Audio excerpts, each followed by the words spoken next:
Udah belum? Udah ya. Coba. Oke. Udah. Halo teman, balik lagi di podcast Cuan dan Pemikiran. Podcast yang membahas teori ekonomi sampai modern yang kita kaitkan langsung dengan kehidupan sehari-hari. Dengan saya Sabella sebagai pembawa acara pada sore hari ini. Dan untuk tema pada sore hari ini tidak kalah menarik ya dengan tema-tema sebelumnya. Karena tema pada sore hari ini berkaitan dengan inflasi. Dan kalau dengan kata inflasi pasti langsung kepikiran harga makanan naik, ongkos transport mahal, cicilan makin berasa, dan uang tuh cepat banget berasa habisnya. Padahal ya gaji kita segitu-gitu aja. Nah, hari ini kita akan membahas salah satu mazhab monetaris, sebuah aliran yang sering dianggap dingin, terlalu fokus pada angka dan bahkan kurang peka terhadap sosial. Tapi di sisi lain aliran ini juga dianggap sebagai penyelamat ketika inflasi lepas kendali. Dan menurut saya pribadi ini menariknya monetaris ya, karena dia tidak menawarkan solusi yang nyaman, tapi solusi yang menurut mereka perlu.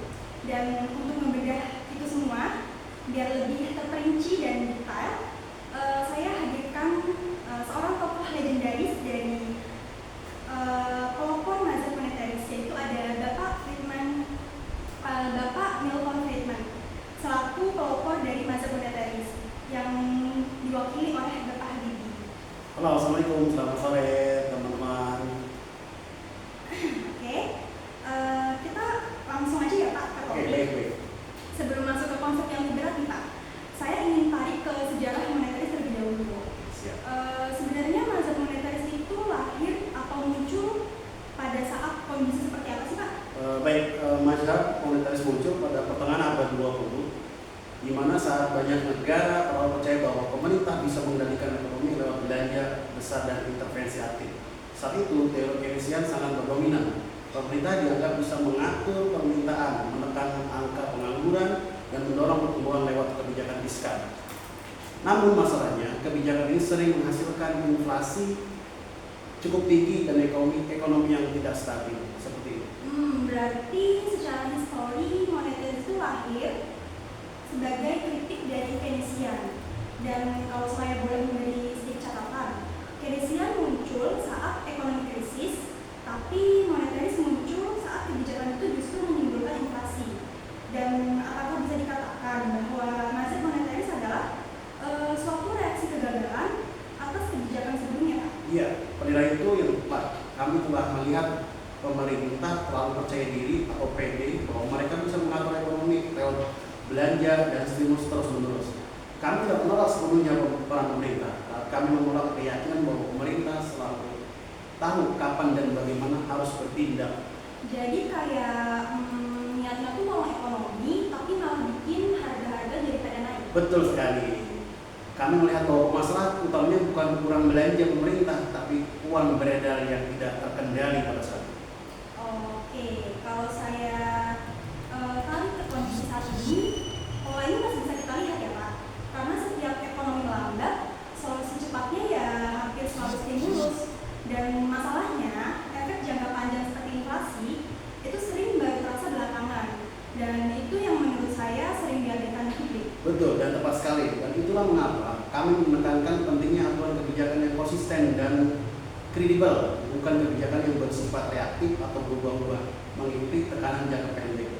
Di saat yang sama, kami menyadari kebijakan moneter tidak bisa berjalan sendiri. Koordinasi dan kebijakan lain tetap diperlukan agar stabilitas tanpa terjaga tanpa mengabaikan kondisi masyarakat. Menarik ya Pak. Jadi sejak awal mazhab monetaris itu membawa pesan hati-hati dengan intervensi yang berlebihan. Oke, selanjutnya kita akan berlanjut ke segmen berikutnya mengenai inflasi itu fenomena moneter kah? Dan Bapak ini kan terkenal dengan satu kalimat, inflasi selalu dan dimanapun merupakan fenomena moneter. Bisa dijelaskan dengan contoh yang mungkin relate dengan kondisi saat ini Pak? Tentu, coba kita bayangkan pemerintah atau bank sentral menambah uang beredar terlalu cepat. Sementara jumlah barang dan jasa tidak bertambah secepat itu. Akhirnya apa yang terjadi? uang mengejar barang, bukan sebaliknya. Hasilnya harga pun akan naik. Berarti inflasi itu bukan sekedar karena pedagang nakal atau permintaan naik. Benar, itu faktor jangka pendek. Dalam jangka panjang, inflasi selalu terkait dengan pertumbuhan uang beredar. Dan kalau dianalogikan seperti misalnya dalam satu kelas itu ada 40 mahasiswa, tapi cuma ada 10 buku. Dan siapa yang berani bayar lebih, ya dia yang dapat buku itu. Betul, analogi itu saya setuju. Anda sangat tepat. Untuk membandingkan nih, dengan keadaan saat ini, saya akan datangkan tamu spesial mungkin dari perwakilan dari pemerintah, yaitu kita hadirkan Ibu Aura. Ibu Aura bisa dipersilakan. Terima kasih. Halo, perkenalkan, nama saya Aura, perwakilan dari pemerintah. Oke Bu, tadi kami sudah membahas mengenai histori dari masa monetaris sampai pada pembahasan bahwa inflasi dalam jangka panjang sangat erat kaitannya dengan pertumbuhan uang beredar. Pertanyaannya, dari sudut pandang pemerintah, apakah pendekatan ini masih relevan untuk membaca kondisi ekonomi saat ini? Nah, ya itu betul relevan ya, tetapi itu tidak bisa berdiri sendiri. Pemerintah sepakat bahwa pemandangan uang beredar adalah fondasi penting dalam menjaga stabilitas harga. Namun, di lapangan, inflasi juga dipengaruhi oleh banyak faktor non-moneter seperti gangguan distribusi pangan, cuaca ekstrim, hingga dinamika global. Artinya kalau harga beras naik karena faktor global, pendekatan moneter saja tidak cukup. Benar, belum cukup. Kalau pemerintah hanya saja fokus menahan uang beredar, tapi tidak bisa mengatasi masalah pasokan. Justru masyarakat yang paling terdampak. Karena itu kebijakan pemerintah bersifat kombinatif, seperti adanya pengendalian moneter, terus ada kebijakan fiskal dan juga ada intervensi sektor real. Saya sangat setuju dengan hal tersebut bahwa faktor non moneter ada, namun dari perspektif monetaris bahwa faktor-faktor biasanya bersifat sementara. Yang menentukan arah inflasi jangka panjang tetaplah seberapa disiplin kita mengelola uang beredar. Jadi menarik ya, karena di satu sisi pemerintah dituntut cepat untuk merespon gejolak harga, tapi di sisi lain ada resiko kebijakan jangka pendek yang akan meninggalkan inflasi di masa depan atau jejak inflasi. Ya benar sekali, itu dilema kebijakan yang nyata.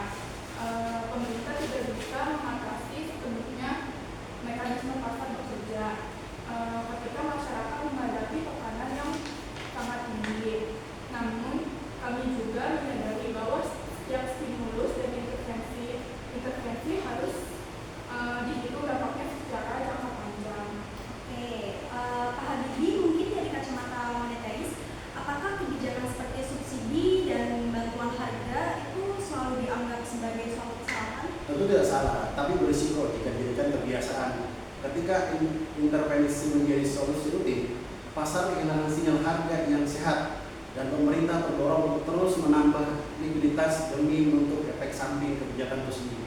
Jadi bisa dibilang kebijakan jangka pendek itu seperti obat reda nyeri ya, Betul. bisa menenangkan